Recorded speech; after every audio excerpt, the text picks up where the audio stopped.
राधे राधे मित्रों आप लोग राधा कृष्ण के अपकमिंग एपिसोड में देखेंगे कि राधा और कृष्ण अपनी विवाह की सारी स्मृतियां लुप्त कर देते हैं।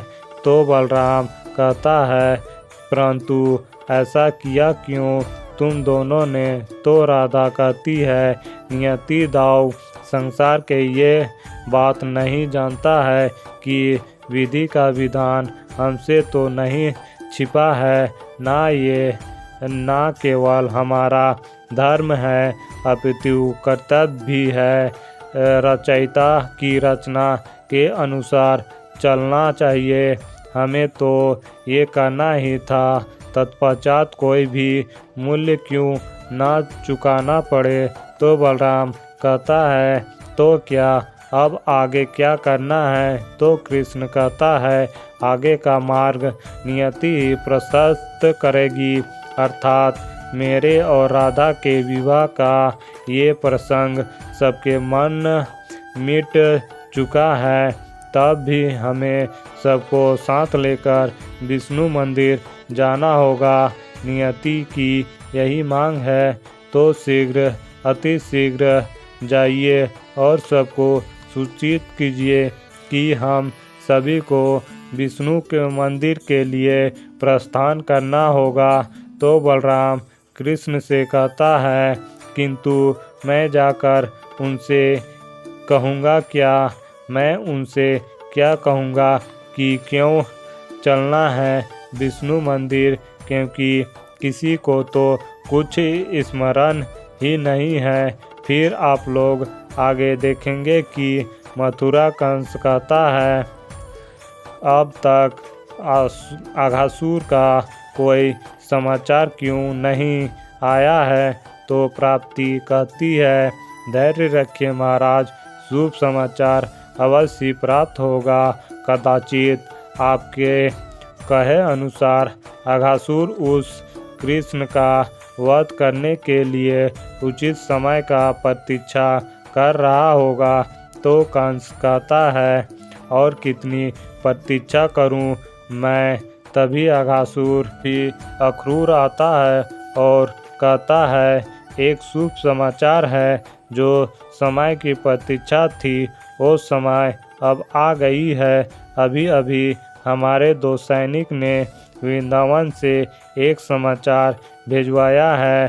तो कंस कहता है, क्या समाचार है?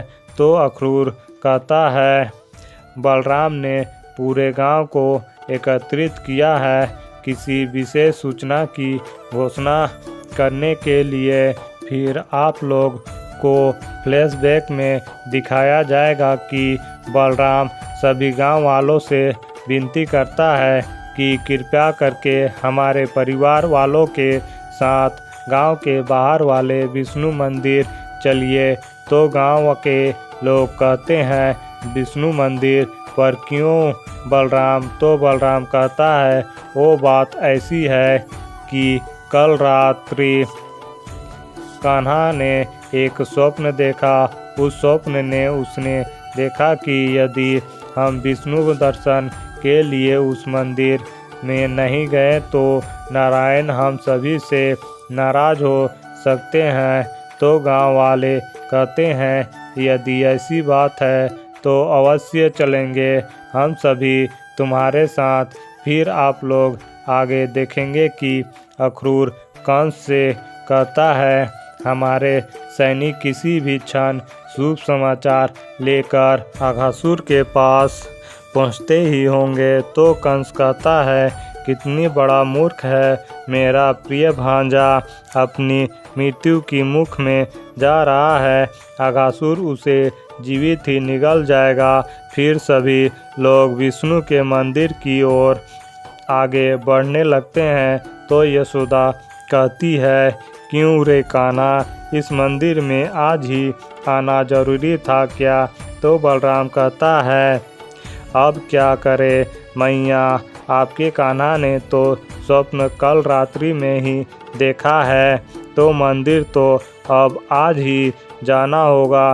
तो कृष्ण कहता है, हाँ मैया, मेरा अंतर मन में जैसा कहा कि आज ही हम सबको मंदिर पुकार रहा है, तभी तो मैं आप सभी को साथ लेकर चल रहा हूँ। अन्यथा क्यों मैं सबको इतना कष्ट देता, तो कारण होगा ना इसके पीछे।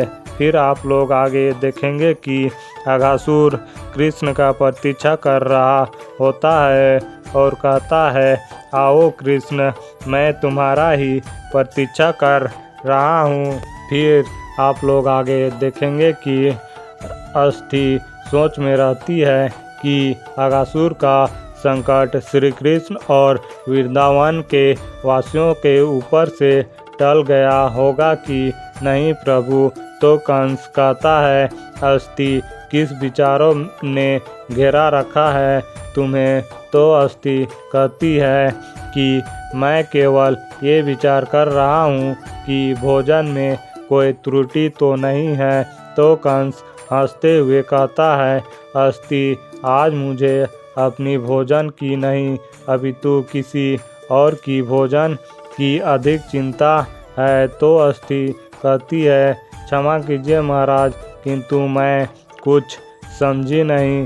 तो कंस कहता है, आज अघासुर उस कृष्ण और उसके प्रिय गांव वालों को अपना भोजन बनाने वाला है।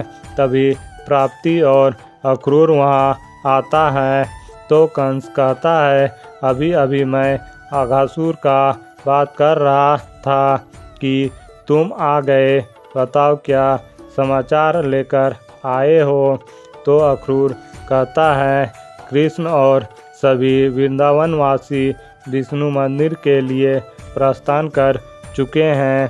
तो कंस कहता है, कृष्ण इस बार मैं देखता हूँ तुम कैसे बचते हो। अक्रूर, मुझे हर एक गतिविधि का समाचार चाहिए। आज का दिन हमारे लिए बहुत ही महत्वपूर्ण है और कोई मुझसे अशुभ समाचार सुनाएगा तो मैं उसे मृत्युदंड दूंगा। तो अक्रूर कहता है, जी महाराज, जैसी आपकी आज्ञा हो। फिर आप लोग आगे देखेंगे कि वृंदावनवासी चलते चलते थक जाते हैं। तभी यशोदा नंद से कहती है, बस अब और चला नहीं जाएगा। तो नंद जी कहते हैं, यशोदा अब थोड़ा सा ही मार्ग शेष रह गया है। तो यशोदा कहती है, ये तो आप कब से कर रहे हैं? तो कृतिका भी कहती है, हाँ जी, आज तो ये मंदिर अधिक ही दूर लग रही है।